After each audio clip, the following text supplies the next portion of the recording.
The following is a health podcast that provides general advice only. Please speak to your doctor about any specific health concerns you may have. Assalamu alaikum and welcome to Health Bites, a Ramadan health podcast brought to you by the Australian Islamic Medical Association. For many, Ramadan is a time of reflection, self-improvement and personal growth. It's also a time for family and reconnecting with friends and loved ones over a shared meal. Today we'll be talking about how we can use the Ramadan spirit to work towards a healthier mind and body, not only during Ramadan but beyond that also. I'm your host, Dr. Seema Salman, and joining me in our conversation today is Dr. Saleh Khwaja. Saleh is an emergency medicine registrar and currently the AIMA president.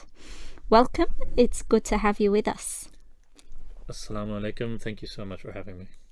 Now, many of my non-Muslim friends are surprised when I tell them that many of us gain weight in Ramadan. Now, for me, for the large part, the answer seems obvious, but could you tell us why that's often the case? Sure. Primarily that seems to derive from a cultural idea of excessive eating on the breaking of a fast, where although you are fasting for periods of the day, what you're actually doing is still eating a significant amount of calorific intake, coupled with reduced exercise during Ramadan, because a lot of the time when we're fasting, we're not as interested in doing exercise. Yeah, and I think there's a misconception amongst our communities where we think that because we're not eating and drinking, we should be conserving our energies and making up for it during our iftar time and the pre-dawn meal as well. So yeah, it's really good that you clarified that. Let's talk about food for a moment. A lot of the time people don't know how much they should be eating to compensate for the day of fasting. This is compounded by the fact that, as you said, we're invited to extravagant meals with more than one course. We're not doing as much exercise, and as a general guide, we're not quite sure what food we should be eating and how much of it to eat. So could you perhaps comment on that? Sure. I guess the important aspects, number one, is you need to remain well hydrated. So one thing that a lot of Muslims and non-Muslims who do fast as well seem to forget is to actually drink a reasonable amount of water. So the recommendation is between iftar and suhoor, which is the breaking of the fast and then the pre-dawn meal, you should be having at least 10 glasses of water. So number one, making sure you're hydrated is quite important. And that will also help serve you during the fast to keep you going well, reducing any of the side effects like headaches and things, and feeling quite generally low. And you can also do this with eating particular foodstuffs, which is both healthy, but also containing a lot of hydrating materials, such as watermelons, mangoes, these sort of things, which contain a lot of water within them, and is a nice bit of a sweet treat as well for your iftar, and it's a bit of a healthy sweet treat. Yeah. Avoid any caffeinated drinks if at all possible. Coffee, teas, Cokes, Pepsis. Caffeine can actually make people urinate more often. So if we talk about initially the hydration aspect, I'd really recommend making sure that water intake is up to scratch. In terms of the right foods, and certainly we want to maintain our calorific intake for the day, but actually you don't really need a huge amount. In terms of suhoor, you've got to think, I want to eat something that'll last me through to iftar, or the breaking of the fast. Choosing the right foods is actually quite important. You want things like complex carbohydrates, things like fruits, things like vegetables, beans, chickpeas and lentils are all high value substances which will actually give you a long-lasting source of energy as compared to very short-acting rices and pastas, which might not actually last you a lot. Try and reduce your fat intake if you can. Include low-fat dairy products. That's also quite useful. And then of course you can have things like unsalted nuts, fish, olives, olive oil. Yeah. These are healthy alternatives, which will still give you enough energy to get through to iftar. Yeah. So I guess during Ramadan, most of us have two meals. So the suhoor meal and the iftar meal. Should they be, in terms of quantity of food that we're eating, should we be compensating for that missed lunch or? No, I don't think so. I think the issue with the idea of compensating is where we unfortunately tend to fall into the holes of overeating and overcompensating.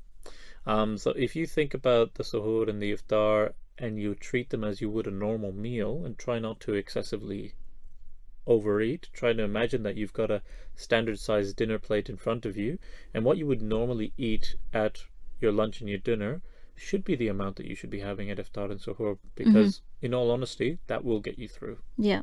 Okay. What about exercise while fasting? So exercise while fasting is certainly something that comes up a lot because people are worried about getting dehydrated, becoming physically unwell. If you are a fit, healthy individual, you should, given the amount of food you normally would take, and if you were to include that in your suhoor time, you should be able to do a reasonable level of exercise. And now that might vary between individuals, between what they can and what they can't do. So certainly I wouldn't recommend fasting and then going for a marathon. Yeah. But especially if you haven't done one before. Especially if you've not done one before, because I don't think that would be wise.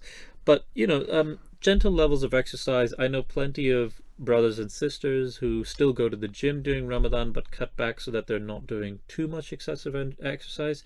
So exercise is certainly not forbidden, and it's not even not recommended. I'd probably say it is recommended, because in order to actually maintaining your weight, not losing your weight, you need both adequate calories, and that'll come from your food, but a reasonable amount of expenditure. In other words, exercise. Yep. A good tip that I learned a couple of years ago was to change the timing of the exercise. So if, for example, you normally like to go for a run at 10 o'clock in the morning, perhaps changing that and doing your run right before iftar is a good option as well. It also helps reduce your chances of dehydration if you're having if you're doing intense exercise. The next topic I wanted to bring up is that of medications. We've already touched on diabetic medications in a previous podcast, but I just wanted to talk about the importance of remembering to take our medications if we are on medications regularly, and getting into the habit of taking them at specific times. Do you have any advice on that? Yeah. Indeed, I do. This is actually a fairly big topic. Yeah. So aside from diabetes, obviously the members of our community are wide, varied, and have a variety of health conditions. Some of them more serious than others. A lot of medications are determined to be taken at specific intervals during the day, sometimes once a day, but sometimes more than once a day. And the determination of how frequent you need to take them is actually really important, dependent on how often that drug will last in your system, how often the effects of that drug will last in your system. And this is about the therapeutic effect of medications. So certainly if it's a once a day medication, for example, you could consider taking at suhoor, the pre-dawn meal, and that way you could potentially continue to fast. An example of this might be thyroxine for those of our brothers and sisters with low thyroid, usually taken as a once a day medication, and I think that's not unreasonable if you would like to take that once a day. There are other medications. We've talked about diabetes, so diabetes is one of them, where sometimes insulin medication as well as metformin and others have to be taken multiple times throughout the day, and that would sometimes make fasting very difficult. But there are heart conditions out there, cholesterol issues related to other medical concerns, arthritis. There's too many to really name. If you're taking a medication that in particular needs to be taken at a specific time of day and that is interfering with your fast, the recommendations would be your health takes priority over the fast. And if that means that you cannot fast, then so be it. There is an exemption under Islam to protect those who need to take regular medications or who are not able to fast. Yeah, and I guess it can be quite tough to figure out whether the medications you are taking the timing of them can be changed. Yes. So it's always really important to go see your doctor a couple of weeks before Ramadan, if this is the first time, to have a chat about whether the medication timings can be altered to help with that, if possible. it goes without saying that the last 1.5 years, so we're talking about healthy mind, healthy body, the last 1.5 years have been tough for many people. Some of us have lost our jobs, others haven't been able to see family or loved ones, our movements have been restricted, and our ability to connect with one another has had to change quite a bit. Absolutely. So it's been hard. How can we use Ramadan, I guess, to reflect on our own mental well-being and use it as a way to heal, but also find strength to recognize when we're struggling and seeking help even when it's needed? Absolutely. Well, I would relate this back to part of the reason of Ramadan is number one, I mean, from the purely spiritual perspective, we've got to think about some of the aspects of Ramadan. Ramadan is quite a blessed month, which in essence is a gift to us as Muslims. We can seriously worship our Lord, gain forgiveness for ourselves. But I think part of that, which some people seem to forget, is being thankful. Being thankful for what you actually do have. And I think if we were to take a moment of reflection, and I know we've talked about the things that have made the last 1.5 years, and in all honesty, probably the next couple of years even, quite difficult. If we get into a point of view of just thinking about the negative aspects of it, we're all going to spiral into a downward depression and worry about ourselves. But actually what we need to potentially think about is, for many of us, we have our health. For many of us, fasting, alhamdulillah, we have the resources to break our fast. Some people around the world are not as fortunate. Those of us listening in Australia are fortunate in the sense, in the peace and the security that we have in our area. So I would say that instead of worrying and focusing on the negatives, which in all honesty are, a lot of it is outside of our control. We can't control the borders. We don't know when our flights will open, when we may be able to physically see our family again, and that's obviously quite negative and down spiraling. I think if we can focus on the worship of Allah, zikr, and in particular, if you thank Him and list the things you are thankful for. So for me, it's my health. It is my personal wealth. In other words, I have a roof over my head. I have food to break the fast with. I have a comfortable place to sleep. Those of us who have jobs are obviously more secure. Those of us who don't have jobs are probably still in a position of relative, how would I say it? A better position compared to some of our compatriots around the world who are in war-torn areas, in famine areas. So if you can think about what you're thankful for, and I would say every day, think about one thing. I think you'll find after 30 or 29 days, depending on the lunar calendar, you might find that there's a lot more to be thankful for than you realized. And I think that would settle your mind. Yeah, I think that's really good advice. It's also important to note that admitting that you've had a hard time or you've struggled with your own mental health, there's no shame in that, and we should be talking about it. Absolutely not. And we should be talking, especially during this month where for most of us it's a month of connection, being able to catch up with people at the mosque during Taraweeh, to be able to say, look, I've had a really hard time, but I'm very grateful that this year we can actually go to Taraweeh, we can see each other for a break of fast meal, that those are all incredible blessings. I completely agree. I think, and certainly I'm fortunate enough to have a wife and a child over here and numerous friends, so it's good to catch up with them. But I know that there will probably be listeners out there listening to this who are here separated from their families, either here on work visas or student visas, whatever the case may be, and they might be living alone.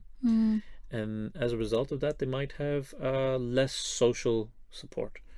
I'd like to take a moment to say to these, whoever's listening who might be in this situation, if you don't have someone that you think you can jump into in terms of a friend who might share their iftar with you, go to your local prayer center, whether that's the masjid, whether that's the musalla, join them for their namaz, join them for iftar, and see if you can just talk to the brothers and sisters over there, because you might be surprised that there are a lot of people out there who would be more than willing to support you. during this time, Yep. because every one of us is suffering in one way or the other, and the only way we get better is together.